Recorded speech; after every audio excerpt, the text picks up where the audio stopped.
সেটা হলো 5 ওয়াক্তের সালাত।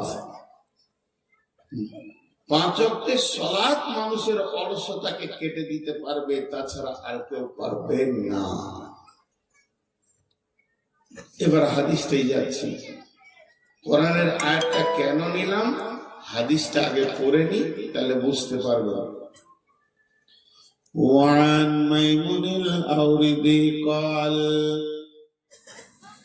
يعظ رسول الله صلى الله عليه وسلم اغتنم خمسا قبل خمس। হযরত মাইমুনুল আওরীদি বলেন, নবীজি আমাদেরকে ওয়াজ করেছেন, নসিহত করেছেন।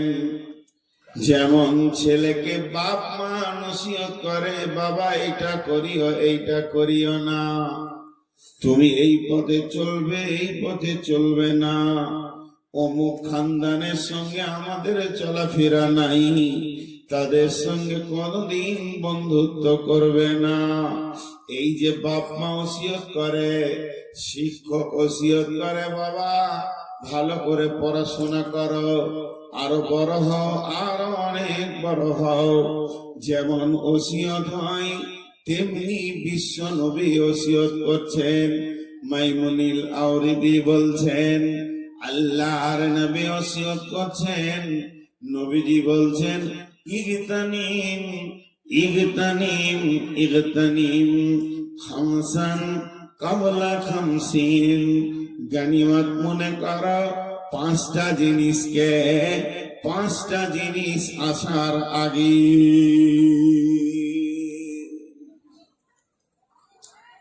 জি, পৃথিবীতে যত ব্রেন আজ পর্যন্ত এসেছে, বিশ্ব নবীর কাছে সব ব্রেন হা। আমি বলছি এটা লোহা, বুঝানোর জন্য বলছি। আমি বলছি লোহা, কাঁওয়ালা বলছে লোহা, দুনিয়াওয়ালা বলছে লোহা, সারা পৃথিবীর লোক বলছে লোহা। আর নবীজি যদি বলেন যে না এটা সোনা, তো ওটাই ঠিক। বুঝানোর জন্য বলছি। ওনার ব্রেন এত দামি ব্রেন যে আল্লাহর পরে পরে স্থান, সেই ব্রেন দিয়ে বলছেন ইগতানিম। ইগতানিম মানে গানিমত মনে করো, দামি জিনিস নিয়ে মনে করো, নিয়ামত মনে করো। খামসান 5টা জিনিসকে, কাবলা খামসিন 5টা জিনিস আসার আগে। তুমি আল্লাহর তরফ থেকে 5টা জিনিস পাবে, 5টা জিনিস আসার আগে। তুমি চাইলেও পাবে, না চাইলেও পাবে, তোমাকে আল্লাহ 5খানা উপহার দেবেন 5টা জিনিস আসার আগে। ইগতানিম খামসান কাবলা খামসিন। তবে একটা কথা বলে নি ব্যাখ্যায়, হে আমার বন্ধু, ও আমার বাপ ভাইরা, মা বোনেরা, ওই 5টা জিনিস যদি একবার আপনার আমার কাছ থেকে হাত ছাড়া হয়ে যায়, আমি যদি অলসতায় খেয়াল না করি, আর জিনিসটা যদি চলে যায়, এরপরে যদি এই লোকটা মাথা ঠুকে কাঁদে আর বলে আল্লাহ আমাকে দ্বিতীয় চান্স দেওয়া হোক, প্রথমবারে আমি ওটা ঠিক খেয়াল করিনি। লোকটা যদি কাঁদতে কাঁদতে চোখের পানিতে নদী বইয়ে দেয়, মাথা ঠুকে সাজদা করতে করতে মসজিদ যদি খাল করে দেয়, দ্বিতীয় চান্স আর পাবে না। এর জন্য নবীজি বলছেন ইগতানিম, জিনিসটাকে দামি মনে করো। আর এবার অলসতার আয়াত কেনে পড়লাম, তার মানে দামি জিনিস তারই হাতছাড়া হয়ে যায়। যে লোকটা অলস হয়, অলস কোনদিন সময়কে কাজে লাগাতে পারে না, অলস কোনদিন দামি জিনিসকে কদর দিতে পারে না। অলসতার ঘরে যদি একটা কাঁসার মাল দেবেন, খেবে, খাওয়ার পর ধুবে না, দুদিন 4 দিন যে নষ্ট হতে থাকবে। অলসের ঘরে যদি দামি কোনো মাল দেন তার কদর হবে না, আস্তে আস্তে নষ্ট হয়ে যাবে। অতএব আল্লাহর কালাম পাকের আয়াত থেকে আপনাদেরকে এটাই বুঝাতে চাইলাম, জিন্দেগিতে অলস হলে হবে না, গাফেল হলে হবে না। যতদিন বেঁচে থাকবো কবরে যাওয়ার আগে পর্যন্ত অলসতাকে দূর করে দিয়ে প্রত্যেকটি জিনিসকে কাজে লাগাতে হবে।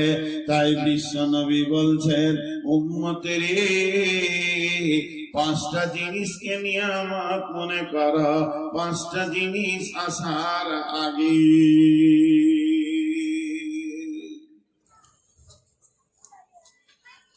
নাম্বার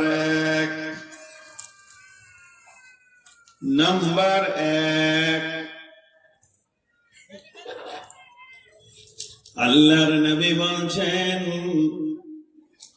শাবাবাকা ক্বাবলা হারামিকা, জওয়ানিকে নিয়ামত মনে করে নাও, যৌবনকে নিয়ামত মনে করে নাও। শরীরে যখন যৌন উত্তাল আসবে এটা বড় নিয়ামত মনে করে লাও। তুমি বুড়িয়ে যাওয়ার আগে, বার্ধক্যের আগে, যখন জন্ম নেবে পুরুষ এবং নারী, তার মানে সন্তান যখন জন্ম নেয় তার ভিতরে কোনো যৌন উত্তেজনা থাকে না। আস্তে আস্তে ছেলেরা বড় হয়, মেয়েরাও বড় হয়। মেয়েদের 9 বছর ক্রস করলে, ছেলেদের 12-13 বছর ক্রস করলে অটোমেটিক আল্লাহর তরফ থেকে একটা নিয়ামত আছে, যার নাম হচ্ছে জওয়ানি, যৌন উত্তাল। আল্লাহর নবী বলছেন এটা একটা নিয়ামত, এটাকে কদর করো, এটাকে গনিমত মনে করো। বার্ধক্যের আগে, যেদিন তোমাকে বার্ধক্য ধরে নেবে, এই জওয়ানি 1000 চেষ্টা করলেও আর ফিরে আসবে না। মাঝে একটা কথা আপনাদেরকে জিজ্ঞেস করব, এত লোক উঠছে কেন?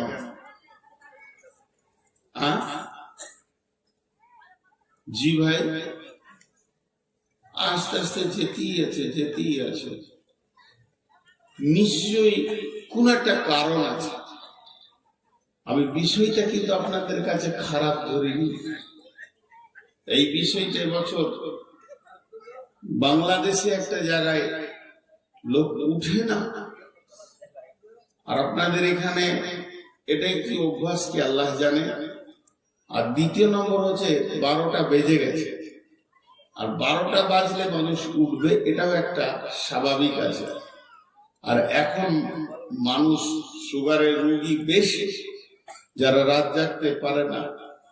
তো তারপরও যত জালসা হয় কমিটিদেরকে বলি, ভাই 11টা এবার শেষ করার চেষ্টা করেন।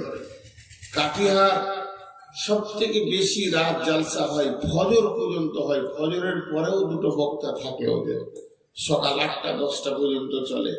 তারা এবছর সব 12টায় শেষ, 12টায় শেষ, 12টায় শেষ। আর বাংলাদেশে তো 10টায় শেষ হয়। ওরা একটা বক্তা রাখবে, 2টা রাখবে না। ইমাম সাহেব কিছুক্ষণ চালালো, মেন বক্তা উঠে গেল, বাকি যেগুলোর নাম থাকে এলাকার ছেলে, মেন বক্তাটাই বাস 10টায় শেষ। তা উঠিয়ে না, এই রসুলের 5টা ওসিয়ত অন্তত আপনারা শুনে যান, ধ্যানের সঙ্গে শুনেন। আমি খুব লম্বা চওড়া সময় নিব না, ইনশাল্লাহ খুব শর্টে শেষ করব, এটাই আপনাদেরকে কথা দিলাম। তো আপনারা আর উঠিয়েন না। তাহলে প্রথম নম্বর হলো জওয়ানি একটা নিয়ামত। বার্ধক্যের আগে জওয়ানি, যৌন উত্তাল একটা নিয়ামত। তাহলে কি কাজে লাগে ভাই? কি কাজে লাগে? মেয়েদের যৌবন চাপা, পুরুষের যৌবন উগ্র। মেয়েদেরকে চাপা দেওয়া হয়েছে, পুরুষদেরকে উগ্র দেওয়া হয়েছে।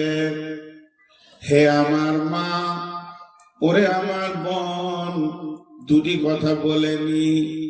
আল্লাহ তাবারাক ওয়া তাআলা মেয়েদেরকে বলছেন বিসমিল্লাহির রহমানির রহিম, ফাসসালিহাতুন কানিতাতুন হাফিজাতুন লিল গায়বি বিমা হাফিজাল্লাহ।